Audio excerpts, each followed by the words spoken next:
This is MyBlend Stories, and I'm Jeff Gerlach. Andrew Shauver began his teaching career in 2006. After going through the typical struggles of a first-year math teacher, he sought to create opportunities for his students that focused on more value and less on one-size-fits-all tasks. Before blended learning was even a buzzword, he was developing online environments that gave students greater control over their pace, place, path, and time as they learned. In his career as a teacher with Webberville Community Schools and Pennfield Schools, he continued to seek out designs that increased the accessibility of learning. There was a common theme that flowed through our conversation, one of open learning and collaboration. The unpredictability of how learning objects will be used in a digital space is interesting to the both of us. We discussed how we see this in the blogosphere, in social media, and in classrooms. This learning ethos is built upon learning in the open, contributing ideas and expectation that they will be useful to others learning in perhaps unforeseen ways. I visited Andrew on the Ingham ISD campus in Mason, Michigan to record our conversation. In November of 2014, he signed on with the ISD as an Instructional Technology Specialist. He has been given the task of assisting teachers in schools throughout the county in their educational technology endeavors. This is his story.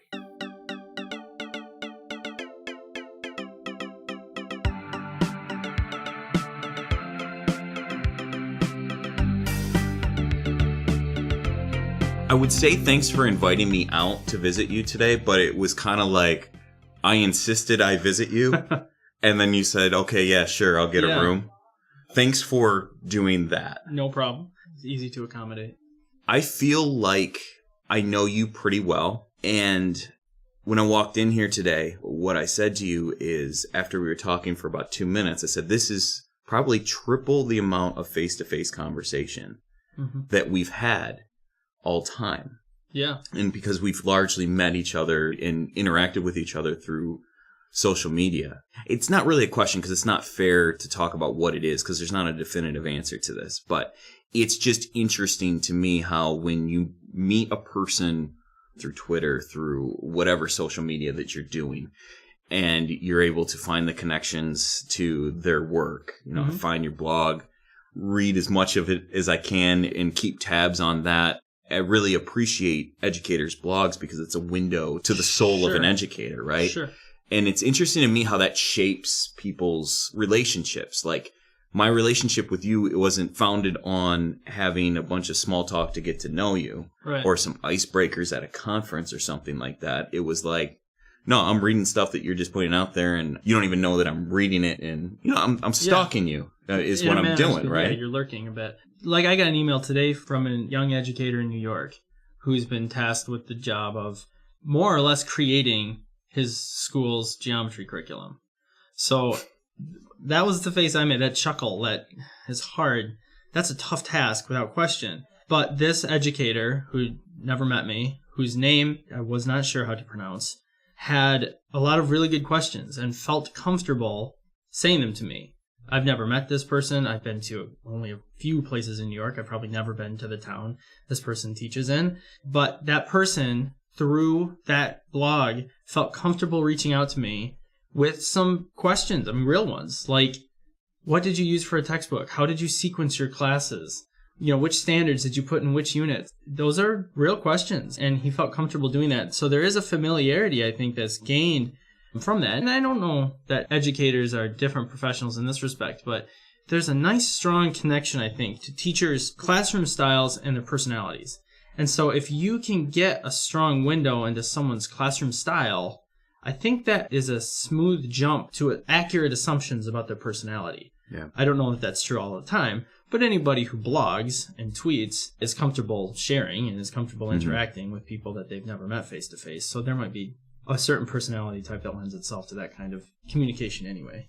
Like you, for example, your voice in blog posts is very much one that feels like it's off the cuff. I don't have a lot of time to polish these things, and I'm not going to polish them, as a matter of fact, because these are pure reflections on where I'm at now.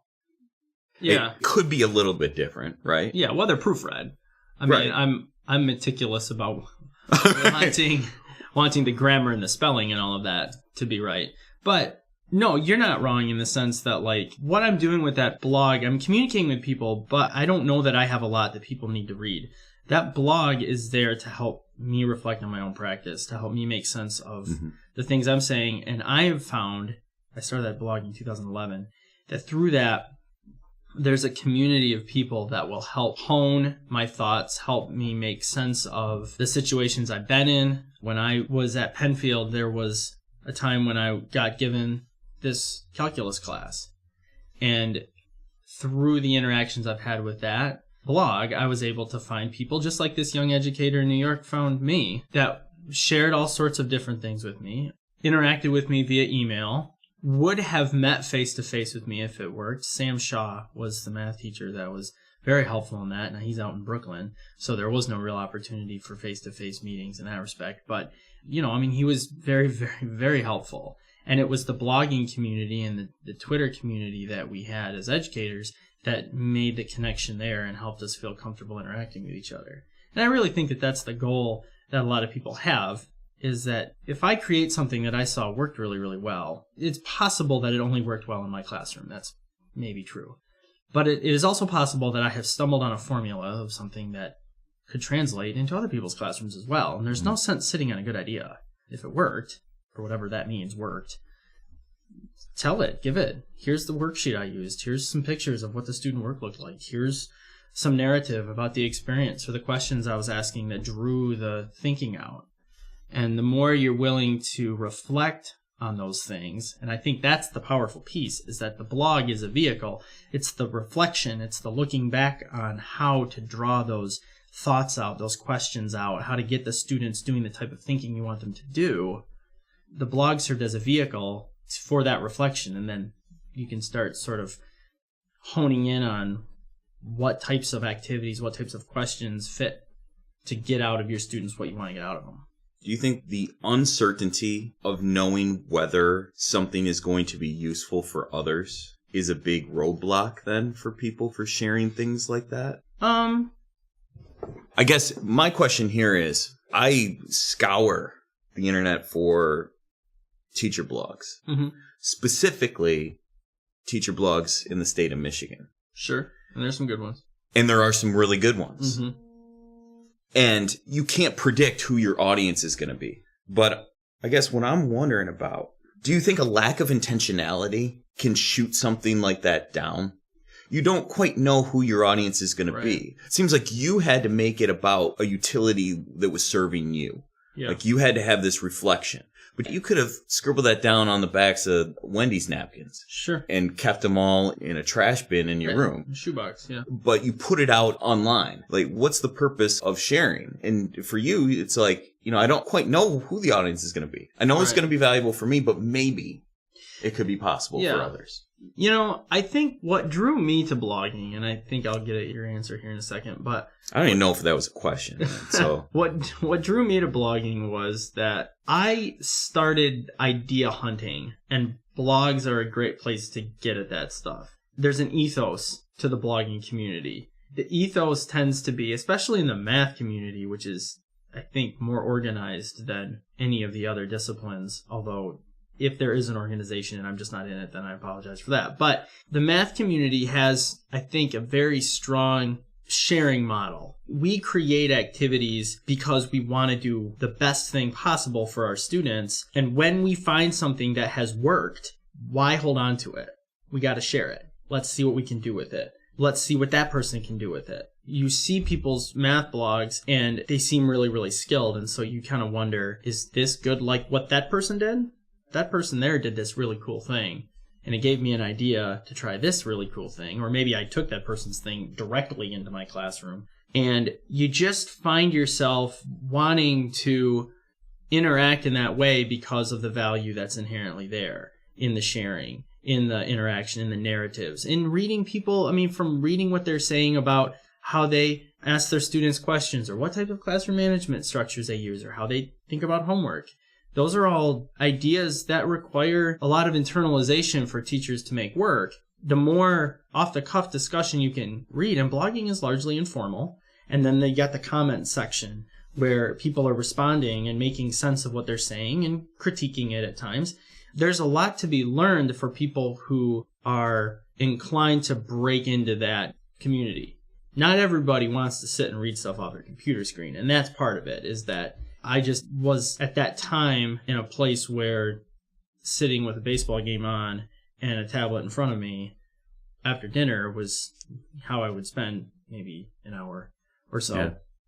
And so I needed to read about something, and that's what I would read about, because I knew that I was struggling as a math teacher and I wanted to do better the next day. And so it drew me there. Now, what is a barrier for people for starting their own blogs in that respect? There's a couple of different barriers, I think. One of them is that, boy, writing is hard for a lot of people, even adult people. It's not something that we practice a lot of in a narrative sort of essay column type sense. And so I do think that there are people who probably would blog if they were more comfortable with their own writing. Part of it, like you described, it's proofread, but it's not polished. Right. And I understand that if you try and be too much of a perfectionist, you'll never post anything. Mm-hmm. But some people really don't want to put anything out there. And there are people that I think are concerned that they don't have anything to offer. Like if you spend your time reading some blogs of people who do a lot of really, really cool things in the classroom, it can be very intimidating to add your voice to that conversation. And so you prefer to just read because you don't feel like you have anything to share, which of course isn't true. Everybody has something that they can bring to the table. And a lot of people that share their activities, I feel like, get excited by people they've never heard of trying an activity and then writing about their experiences with it. Yeah. To that end, I think, too, that blogging takes a certain amount of time. I mean, when you sit down to write a blog post, you have to stop doing everything else you're doing. Teachers don't have a lot of time. So because I valued that, I was able to make some time for it. It became an exercise. Correct. It became a pretty... And you disciplined yourself. Right. A pretty valuable part of my professional development was to review the literature, so to speak, except it wasn't formal journals. It was 500-word snippets coming from various parts of the country or the world. I have one person who has interacted with me quite a lot through my blog, but she's a teacher in the Netherlands. And so to get that perspective, to get outside the box of the typical American view of what the math classroom is and should be, these are experiences I wouldn't have had without that. So it's been a big year of change for you. Mm-hmm. Yeah, that's true. It's been so busy. Walk us through that. Or just start talking about it. Yeah. Try to unpack it. When this position first became available, I had some people I knew who worked here, and they had encouraged me to apply. Now, I've always been a little bit... I'm not afraid to apply for jobs. Even if I'm really, really happy in the job I'm in, which I was, there's no harm in applying, especially since everything's online now. You know, you're not handwriting applications and spending hours scouring over them, so you just transfer some information and hit submit and see what happens. Just like a blog post. Just like a blog post. What? Don't polish it. Just send it off. The more I reflected on this position and the potential that existed in it, the more I saw that this was really something that I should consider. I started to really get excited about helping fellow teachers design classroom activities based on what got them excited to teach the content. And I had some teachers, some wonderful teachers that I worked with at Pennfield that would allow me to help them design stuff. We would idea build together. We would brainstorm. And that was the stuff that really got me energized for going to work in the morning. And I don't want to make it sound like it wasn't the students, because you love interacting with the students, and the students have their own energy and they bring their own unpredictability to the classroom. But the act of teaching at times is exhausting, and it requires sort of supplementary energy sources. You have to find inspiration throughout the day, throughout the year. And one of the things that I found to be inspiring was trying to envision making, they can't see the air quotes, but making that better, whatever that is, whether that's a project, whether that's an assessment, whether that's a classroom activity or a way of giving a presentation, even if you're going to lecture at them. What could we do to make that better? And I found some teachers who were of similar mindset, and we would work together, and it was something that gave me energy and gave me ideas. And the more I progressed through the application and interview process here, the more it became clear that that was something that was going to be a fairly significant part of what we're doing here. We're helping teachers who are inclined to want to try to implement blended learning, and we're helping them see how that's going to be possible in their situation. Every situation is a little different. Different devices, different capabilities, different home lives, different age groups, different subject areas. Now I'm moving out of just math and into different subject areas. And so really getting to meet with teachers, see what their vision is. What is it you want to do? Why do you want to do it? What's exciting about that? And then try and help them see the potential for what they have in place and what can we do to add to that on the fly, of course, because we're talking to them probably during the school year and they don't have a lot of time to take 3 weeks out to invent 5 new activities. Yeah. So with that in mind, this became a more and more serious possibility. And then a mid-year change is hard for a teacher because so much of what we do is relationship building. And you have to work your way out of that. I'd never done it before, so I'm sure that if I had to do again, there were probably, if I was forced to reflect on it, there would be things I probably would do a little bit differently. But to be fair to yourself, some of it was out of your control. The position was going to start when the position started. Right. When did you leave? I left on November 14th, and I started on November 17th. I mean, and that was a tricky part, too, is that I received advice from a variety of different people that it would be nice to work yourself into a nice, maybe a week of buffer so that you could kind of transition out of one role and into another. And that's not how it played out.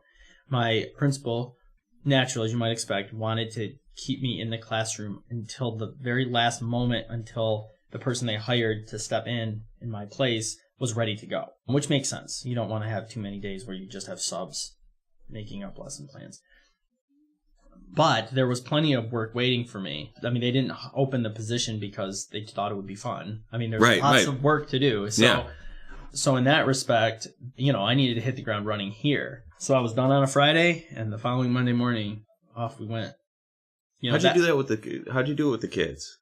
The students reacted to it in probably 4 or 5 predictable ways based on whatever their personality was.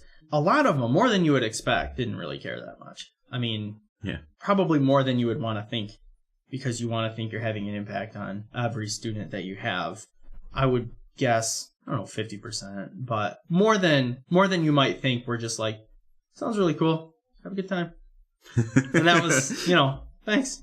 And by the end, that was getting a little bit refreshing, because you'll have the students who have had good experiences with you and trust you and want to talk about this, that, or the other thing. They want to know why you're leaving, and they are using that. I mean, students, of course, are always using things to try and get you off task, but now that became the thing.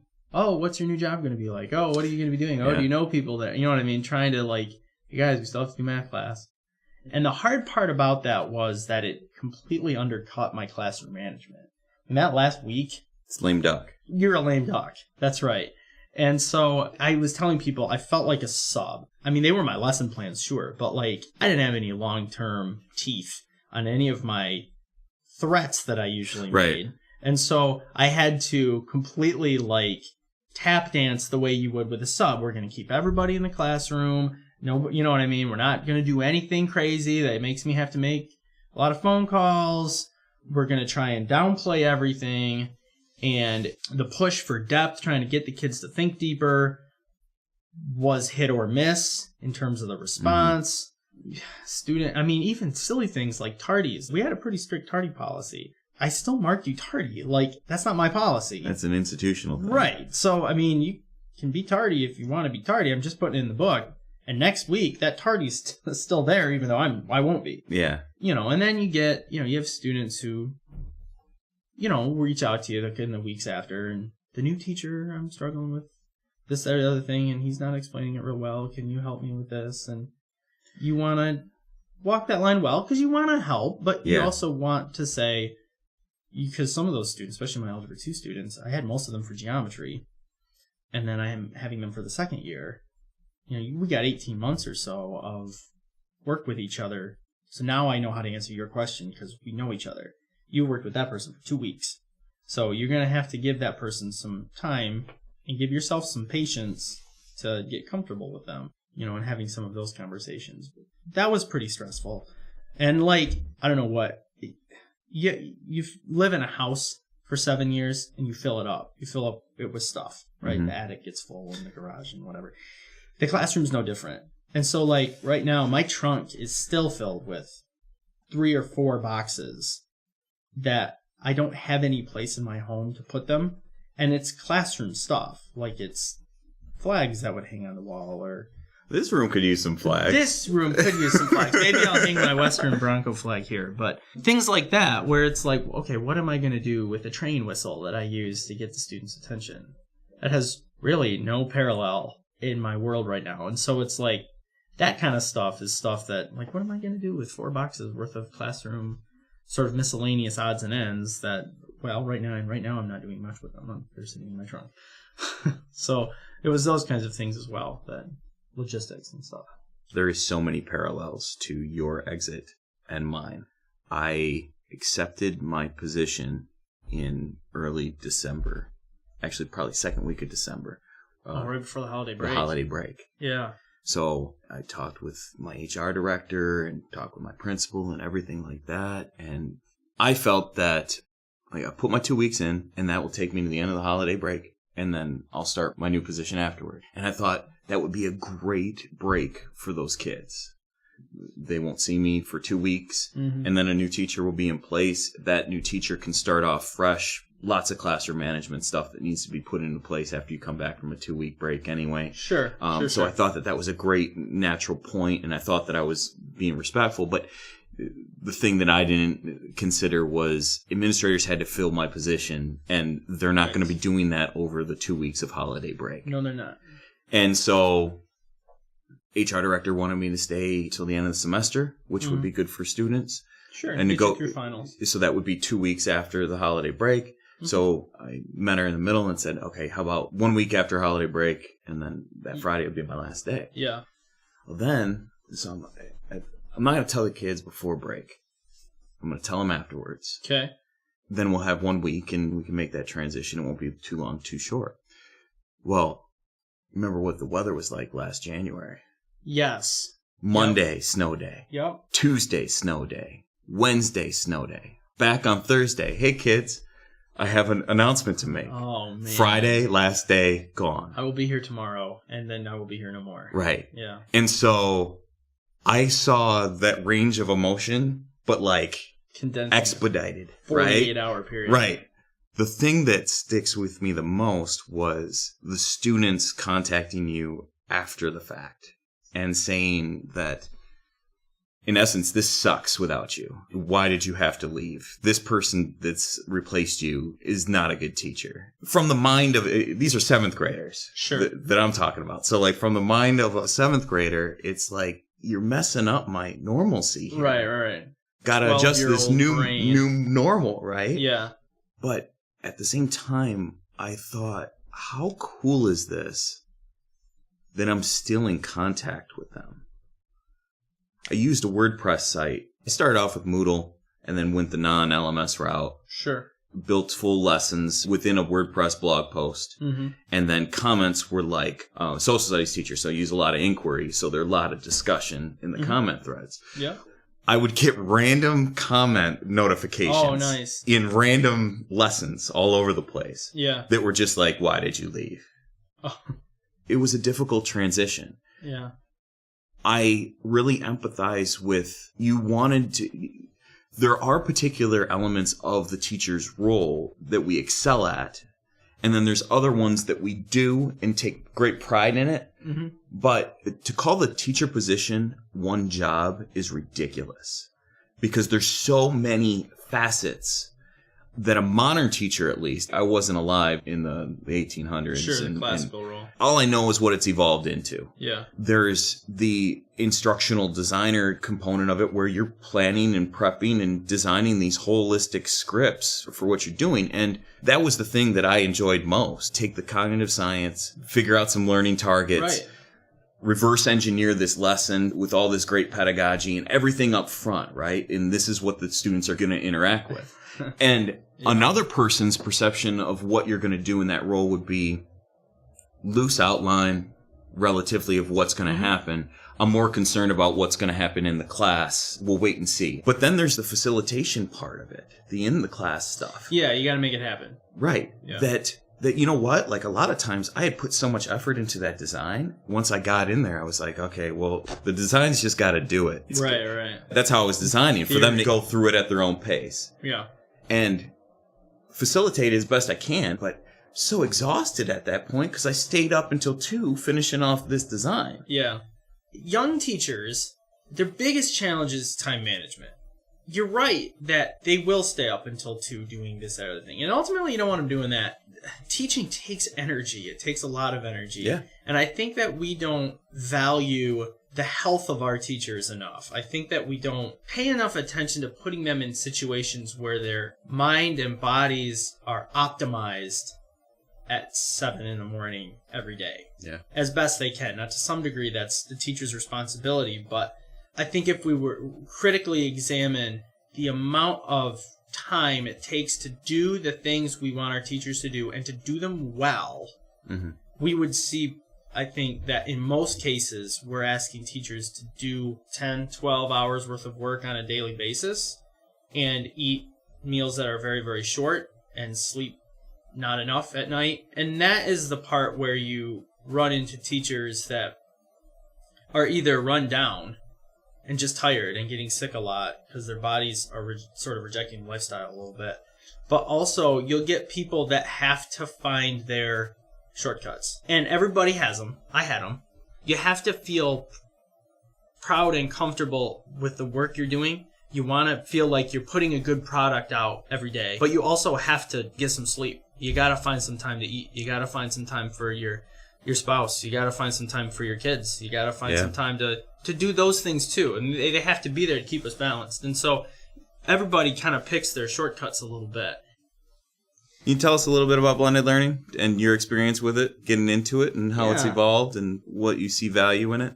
You know, when I was at Webberville, I remember, because that was where I started. I started at Webberville Middle School, out of college. My first year of teaching math, I was that math teacher that everybody says bad things about. If you'll recall, that math teacher. But whoever he was, he gave a lot of homework, he graded all of it, and it was on a regular basis, and he stood up at the whiteboard and talked a lot, gave a lot of quizzes, you know, I mean... Yeah, I failed your class. I was that guy, and a lot of that was that I didn't really know how to do it differently. I'd never really seen a lot of models of it being done differently. And so you kind of get this idea that you're going to build a better mousetrap, but you still just have a mousetrap. You're not aware of the walls of your box, so you can't think outside of it. There was a teacher there named Bruce who I just overheard. Like, I stumbled into like a hallway conversation between him and a couple of other teachers, and I was just that young, kind of little fuzzy-headed 23-year-old who's wandering around the hallways and trying to grow a beard. And well, you've done well. Thank you very much. It's been a project. He said something that stuck with me to the effect of, why do my students need to do this work? Why? Why do I send it home? What's the value of it? And if there's no value in it, why are they doing it? And he said that, and they were kind of going round and round about the value of homework, and that was sort of the centerpiece of the conversation. But it stuck with me that, like, am I asking my students to do things that are valueless? Shouldn't I be able to say that just everything I'm asking my students to do has value? Why would I ask them to do anything that doesn't have any value? And at that moment, I remember discerning, like the ability to discern. It doesn't have to be done this way. It doesn't. It can be done any way we want. We just have to make sure that what we're asking the students to do is valuable. That was when I first started to kind of build my niche. And I remember we were giving homework, extra credit type assignments. If you had too many missing assignments, then they ran a program at the middle school there, but there was something that would happen, and forgive me for the details. But if you did an extra credit assignment, you could kind of make some of that back. And the idea was that write some nice problem worksheet, and the kid goes and does it, and he's basically giving value for value, right? And now you can give him his points back or credit or however we did it then. And I was on board. Okay, no, Sure, this makes some sense, right? There's a certain logic to it. I gave a kid a 40-question handout of math problems. And this kid ripped it off in about, 6 minutes? 7 minutes. Just done. And I thought, that kid didn't learn a thing. He already knew all that. If he could do all that in 50, there was no value.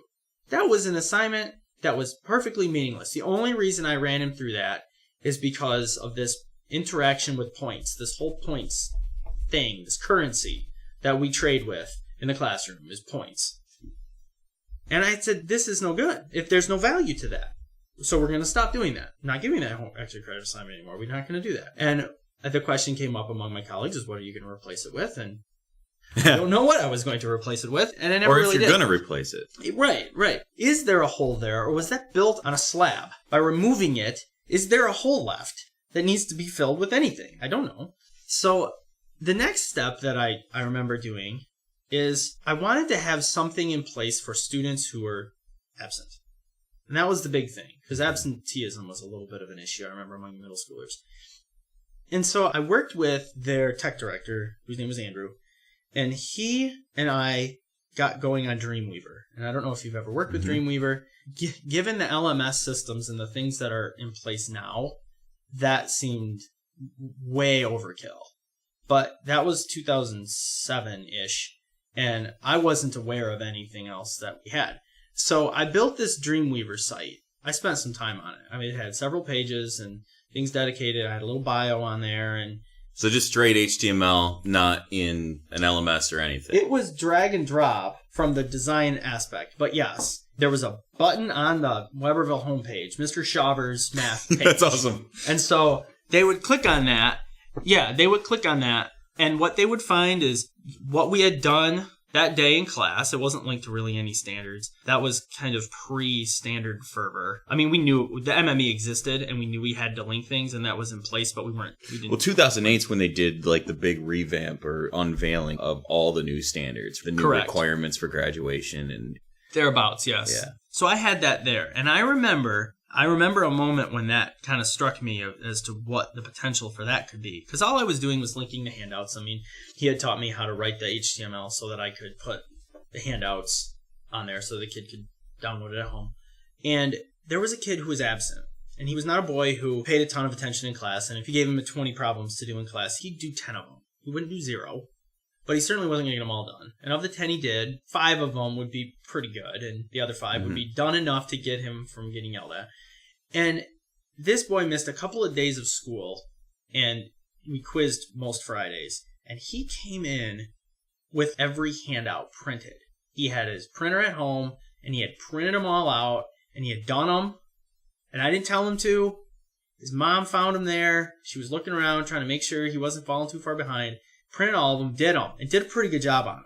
This kid did this. He was outside of class. He's inside of class. Remember, he's going to do about half of it, and of that half is going to be pretty good. He did them at home. And I remember thinking, we might be onto something. We may not be onto something for every kid, but we're onto something for that kid. The building of the website took some time, but once it was there, adding a new handout to it was a couple clicks of a button before you go home. That ended up not being that big of a deal. So if I could maintain this thing, we might have access to kids that we don't have access to in a traditional sense, in terms of they're not giving me access because of the way that I teach or because of what the classroom is. So the opportunity came up to transfer over to Pennfield, and I took that opportunity because I was getting excited about what using computers as part of my teaching could look like. And they had gone 1-to-1 the year before they had offered me the job, and they had Moodle.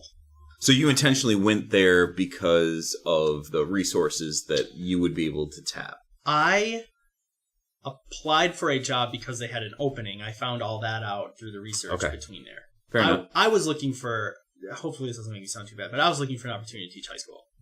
At that point... You're just sitting at the table with a former middle school teacher. I know, right? It's okay. That's right. I understand. I need to get out of there, man. I'm just playing. But they had Moodle. And when you've been doing everything on Dreamweaver, boy, Moodle is it. I mean, that is a big deal. Because it's all built right in. I mean, it's all ready to go. And so I took to Moodle pretty well. And that was something that I found a lot of potential in. And my mentor there was a woman named Cresta. She is a tech director now.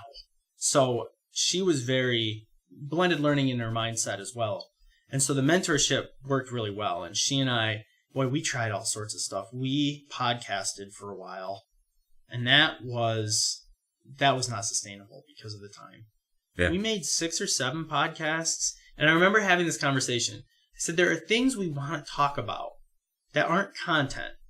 And when the standards all got revamped and the fervor over standards-based instruction really hit hard, there was a lot of pressure to stick to the standards. If it's not in the standards, it shouldn't be in your classroom. Mm-hmm. And so if you want to have an opportunity to do an activity that tries to teach your kids classroom management, where does that fit? It's not a content standard. Now, Common Core has math practice standards, which has given some flexibility in there. So we had to get a little bit creative as to how we were addressing some of those things. Homework completion, time management, how to use seminar time well. Blended culture. Right. Building. And so we podcasted, and we released the podcasts. And we were both of the same mindset that we're not going to barter with this point currency. So we are going to try and instill value in these things without having to do that. We posted them, listened to them, we sold them. We did not sell like money-wise, but like marketed them to try and get the students to buy in to this thing we were trying. Mm-hmm. I would say it was a successful experiment. If nothing more, we learned a ton about how media and technology can interact with your students in a non-explicitly content instructional way. Yeah. But we weren't going to be able to keep that up. Because by the time... production. Right. Someone had to write the script, and then we had to record them, and then we had to edit all that out, and then we had to add little production pieces. So, like, we were getting excited about... we had a regular segment, and we would use the intro to a Van Halen song as, like, the... Awesome. Yeah. But that takes some time, and you got to do the reading up to make sure that you're staying on the right side of the copyright line and all that stuff. And so... What's the length again that you can use without infringing? I think it's like 30 15? seconds. Okay. I think. That's changed since then. Yeah. But I think it's 30 seconds, and I think if you're doing everything non-commercially for educational purposes, the rules are pretty flexible, but I don't know that that's something... You just show them pictures of your classroom, and you say... But it's for these guys. Right. Come on, Mr. Van Halen. It's not copyright infringement. I'm a teacher, man. I do. They love it. You don't want to take this away from my kids. We don't want to put elevator music in there. Why can't this be love? Sorry. Anyway, and it was at that point that I started getting into following guys like Dan Meyer and Andrew Stadel and James Tanton, who were math people who blog. And they produce video. The video was what really got my gears turning. At first, I didn't have any real good video recording or processing or production type software, so I was taking still photos and putting them into PowerPoint and then timing them and then exporting them as MP4 files. And as you can imagine, this was crazy time consuming to produce one thing. But I had these ideas, and we're going to try it. Yeah. And my wife looks at me and goes, "What are you doing now?"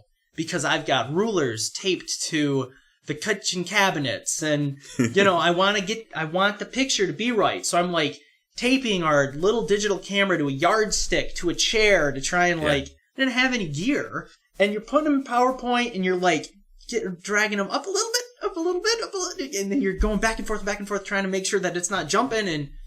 And my first activity was the bowl problem. And Promise was a program that MSU was running for math and science education. I mean, it was a pretty good program, but they always went the toothpicks. The toothpick problem was like a staple. You always did a toothpicks problem where you're building successively larger squares out of toothpicks, and you're trying to do algebraic stuff with that. But the nested was a shopping carts problem where you had, one shopping cart is maybe 4 feet long, but when you shove 2 shopping carts together, now it's 5 1/4 feet long, even though they're both 4 feet long because they're nested together. And then you add a third one, and you're trying to say how long would 12 of them be or whatever. So I thought bowls right? Because bowls kind of have that same thing going on, right? If you have identical bowls, they maybe sit, maybe 3-4 inches off the table, but when you nest them together, 2 of them isn't the height times 2 because they're nested together. Right. So my thought was, okay, here's the spot that I have in my shelf. Here's how many bowls I have. Can you fit all of these nested together in there? What's your prediction? That's all I was trying to do. But because I didn't have the right stuff, it took me forever to do it. And the production was not great. If you go to my blog, it's the bowl problem. It's not the very first blog post I ever put on there. It's one of them. And you'll see how far I've come. I hope you see how far I've come. If you don't notice how far I've come, then I should probably get into a different field. I'm going to check that out this afternoon. But that one served its purpose well. The math worked out, that's always the scary thing when you start trying to integrate reality into a nice, tight math model. You get concerned that your calculated answer is going to be different than your experiential answer. That's always fun, too. Now, I got some good feedback from the blog community a little bit, and I used that problem in my classes and watched how the students reacted to it, and there was just something there. There was something that they did. They seemed to engage it better, more enthusiastically. They were more creative with it, and that was a big one for me. Boy, their mathematical creativity was much better when the problem seemed less prescribed, for lack of a better term. Out of the textbook, it comes out of section 4.3. You know what section 4.3 is about, so go back and figure out whatever it is they want you to do in 4.3, and then that's how you should probably do that problem. That's not really what we want to teach math for. We want to teach math so that people can use mathematical thinking to solve problems, actual problems, things they're dealing with, and they don't have to be life-shattering problems. Can I fit all those bowls in there? Well, the reality of the situation is that most people aren't going to use any math at all. They're going to nest them all together and see if they fit. And so trying to build some of those in such a way that it forces the students to kind of use some math to do it. Mm-hmm. And this is where I continued to read. I continued to get interested in the stuff that was coming out. Dan Meyer did an awesome series maybe 2 years ago where every Monday on his blog through the summer months, he would, on Thursday, the previous Thursday, he would post a textbook problem that he thought had some potential, but he didn't like very much. And he would unleash it on his community and say, if you could make this over, if you could make this into a really, really strong problem that pushed a lot of good thinking and did all that, what would it look like? And I learned a lot by watching just that blog post series. I interacted with it a little bit. I didn't do a very good job, but I'd submit something and then watch what people who knew what they were doing would come back with. And there was some stuff that people that are really good at this would do. And the nice thing about it was that it was all free and available because that's how that community operates. Mm-hmm. If they make it and post it, you can use it. Now there's this influx of videos and new handouts and new classroom activities and ideas that you can take into your class and integrate. And it feeds off itself. The more you integrate, you get more comfortable with the model, the more you're willing to create. The more you create, the more the community gives you feedback, and the more you try stuff. And it's just this nice little circle where suddenly you realize that you're actually teaching a really, really blended course. Mm-hmm. And you didn't necessarily set out to do that per se. Right. You just saw opportunities to make that, whatever that is, you saw an opportunity to make it better. And the technology gave you opportunities to do that you didn't have before. Well, that really plays well into something I read from you on Friday. 2 quotes I wanted to read back to you and then ask you some questions about it. In regards to, as you've made these steps into instructional technology, you've been seeing about with working with teachers. Mm-hmm. We need to be out of the business of process sharing and into the business of idea building. And then also, it can't be about the tools. It needs to be about the vision for the classroom. I know there's some experiences behind that are shaping it.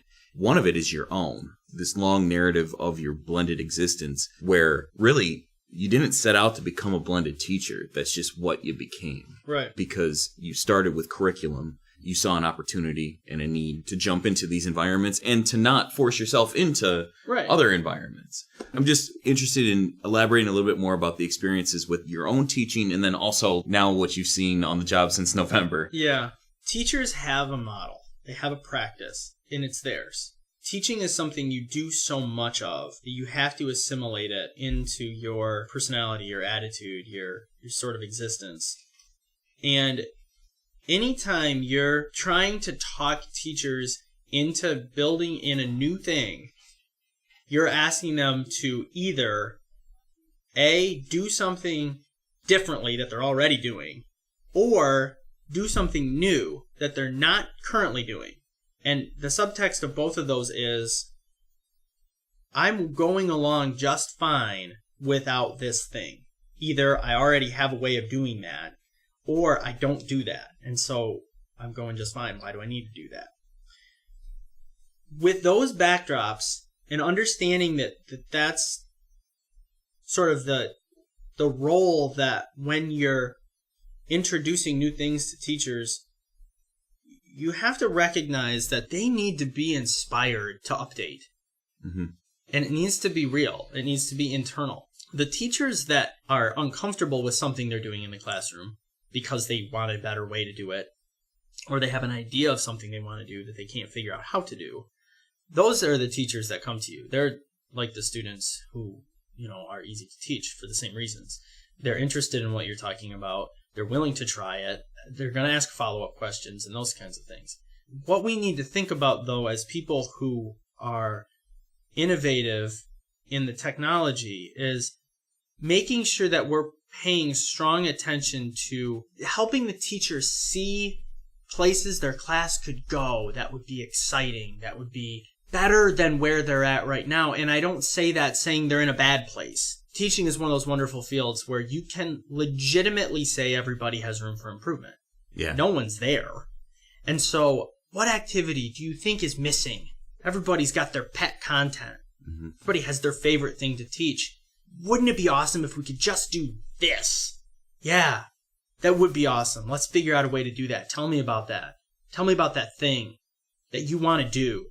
And through that, we can bring in this piece of technology or that piece of software or this web resource. But it's all function-oriented. It's all, here's what I want to do. Like, I didn't learn to use Google Forms because I thought Google Forms was cool. I learned to use Google Forms because I thought there had to be a better way to handle small, little formative assessments. Just three question deals. Yeah. Take me literally 5 minutes to write, 5 minutes to give, and 2 hours to assess. This is silly. There must be a better way. Yeah, there is. There's a couple, actually. A couple of really good ways to do that. Some that are boring and utilitarian, and others, like Kahoot, for example, they're not going to serve the same exact purpose, but they're awfully exciting. If you can give up a little bit of the functionality and bring in a lot of wow, are those trade-offs? And some people they are, and some people they're not. But it's about, let's see where this goes. Let's see where this can take us. It's that idea building. I don't care at all if teachers use Google Forms or not. I don't care if they use Kahoot. I don't care any of it. If they want to use email, whatever. It's the type of learning that you want to encourage. That's right. Where could this take us? I didn't use Twitter with my students because I thought Twitter was really cool. I used Twitter with my students because I thought Twitter could be really cool for this. Think of what we could do. It's free and available, and most of them have it on their phones anyway. So can we make use of this thing that a lot of them already have? And the answer is, yeah, but not for everybody. So, you know what I mean? It's about idea building. It's about what could we do? It's about let's get excited. Let's envision something that we could build that would get us and the students excited to learn at a high level. And then let's figure out how we can make that realistic with the little bit of time that we have together and the little bit of time you're going to have to put this thing together once I'm gone. That's what I mean when I say we need to get away from looking at technology as tool-specific, process-driven, and we need to make sure that we're focused. And I say get back to, there are a lot of people ahead of me in this. I mean, they know. They just didn't write that blog post. I did. But they know this. I mean, I'm learning this from people. They will tell you that every time we start talking about a new tool, okay, let's talk about that tool, but let's talk about what we're going to do within the classroom. How is it going to make the experiences that those students have better, richer, deeper, more critical thinking, more robust collisions with the content? How are they collaborating with each other through this? You know what I mean? Yeah. Is it a lot of one-on-one consultation? Do you do like small groups, large PD sessions? When you're running the show and you're working with teachers, I imagine there's a combination of a lot of things. Sure thing. The model that I have found work fairly well so far, and I say this having used it about 3 times, Hey, is that enough for like a experimental case study yet? What's the sample size? Yeah, I don't know the answer to that. I'm protecting myself, so if somebody is listening and says, no, that doesn't work really very well, I'll say, well, maybe I got lucky a couple of times. But is to come with 2 things. One, have ready-made examples of what this would look like in the classroom. We're not going to talk about Google Forms today. I'm going to show you these 3 classroom activities that make use of Google Forms. And then I'll teach you how to use it. So we start with helping to see the vision, the classroom vision of this thing. Then you build in playtime. And you have to build in playtime. Because then you get those one-on-ones. Then you get that idea building, that vision session of getting the teachers, you've given them a view of this new thing, you've shown them a couple of ideas of what this new thing could be used for, and I have found that a lot of teachers are really ready at that point to say, oh, wouldn't it be awesome if we could use this for this? Can it do that? Can you show me how to do this with this? Yeah. Boom. They're idea building. That, I think, is about the best bet, at least so far that I've seen. You want teachers to be able to internalize it. You want them to have time to think of an idea and then mess with the tool with some guidance there. So if they have questions, because picking up a new tool, a tech tool, is going to be slow the first couple of times you use it anyway.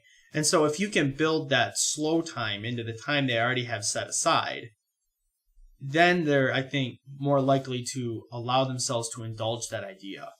And that's really my goal, is to help people get excited about a new thing, to help them get excited about a new idea they want to try or something they've been wanting. They see that this would be so cool if we could just do this.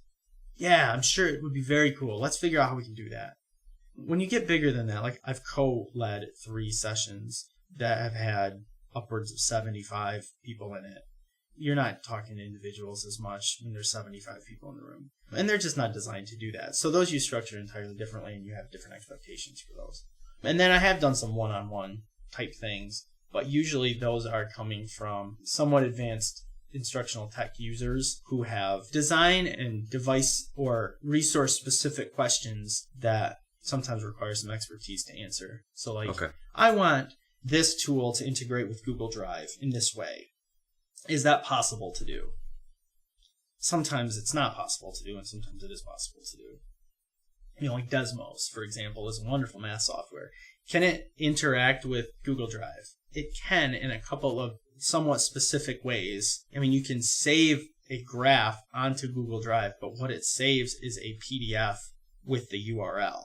And so there are those types of things too. And I found in the short time I've worked here that the one-on-one consultations deal more with those sorts of not as inspired technical issues.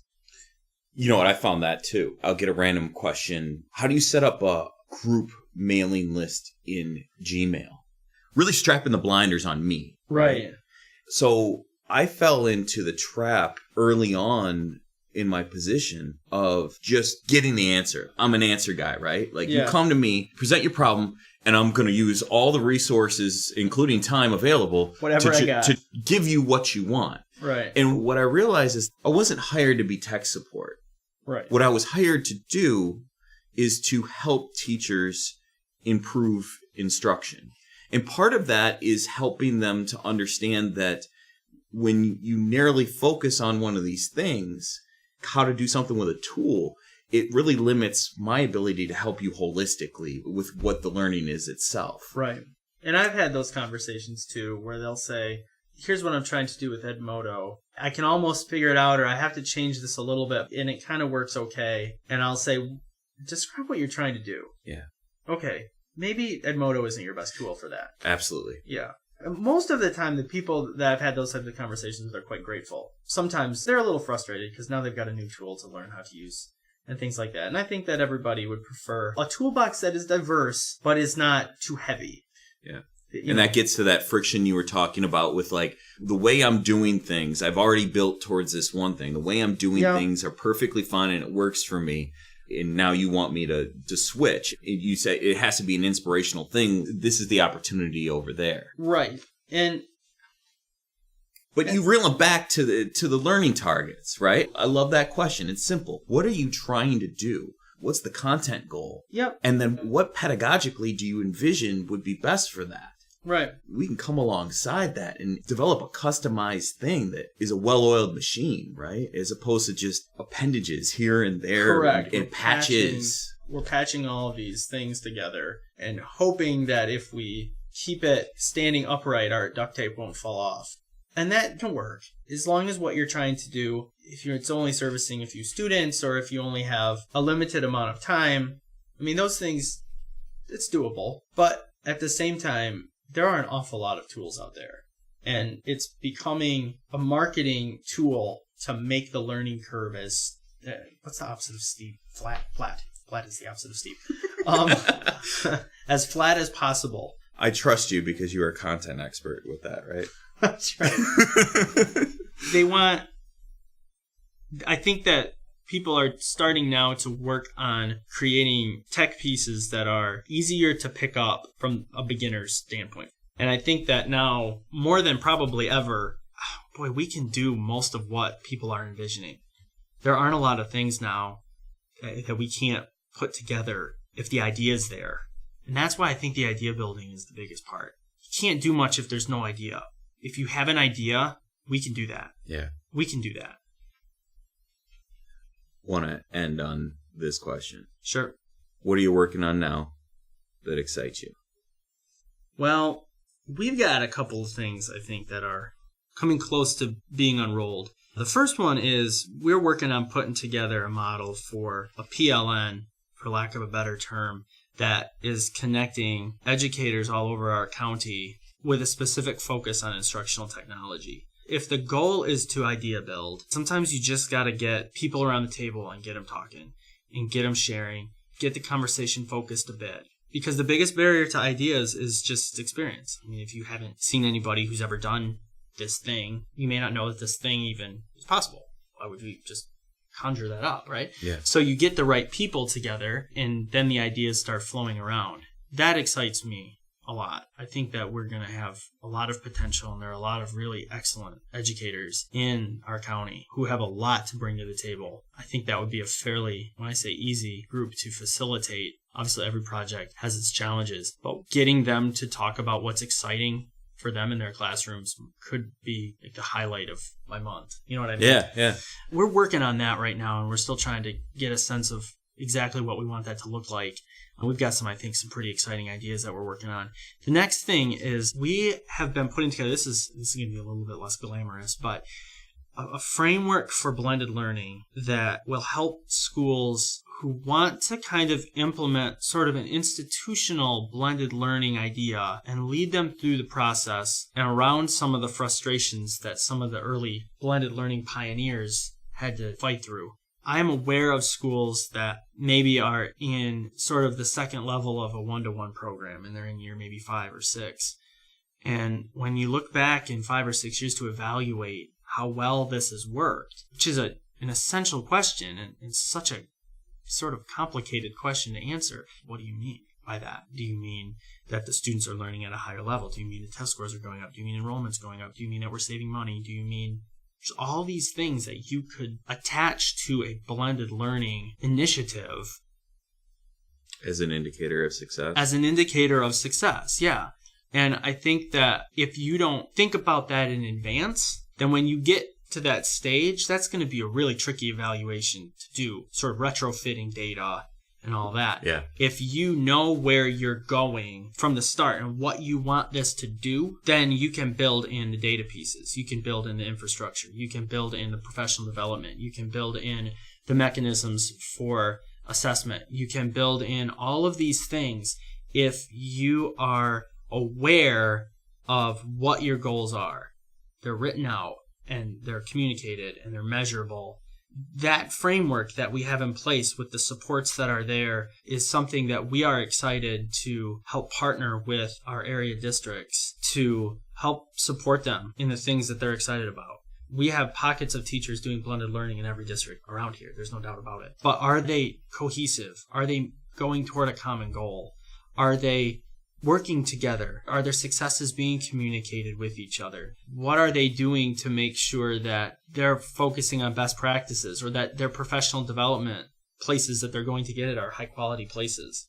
These are things that when you're able to integrate district leadership into some of those conversations, then you start using the strengths of each position, the strength of the central office, the strength of the building level leadership, the strength of the teaching role, the strength of the paraprofessional role, the strength of the student role and the community role. And you can really start making strong decisions about how you want that program to look and what goals you want it to achieve, and then be in a position 5 years down the road to assess how well it's worked, what updates you need to make, if you're happy with it, what you need to do to take it from sort of a pilot experiment stage into something that's sustainable long term. We're really excited about that framework that we've put together, and we're looking forward to getting to help some of our local districts explore that.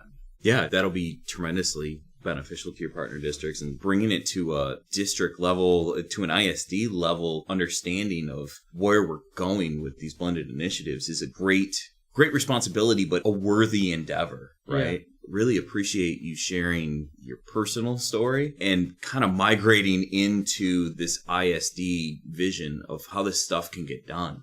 Also, personally, fantastic to finally sit down with you in person. Right? There's not many first conversations I've had with people that I have audio recordings right, of. Absolutely. So This has been an interesting experience for me as well. So thanks for giving me this opportunity. Well, I appreciate you coming out. You're welcome anytime. And as always, please let me know if there's anything I can do to be helpful or anything I can do to support the goals that you guys have, and we'll just keep moving forward. All right. Thanks, man. No problem.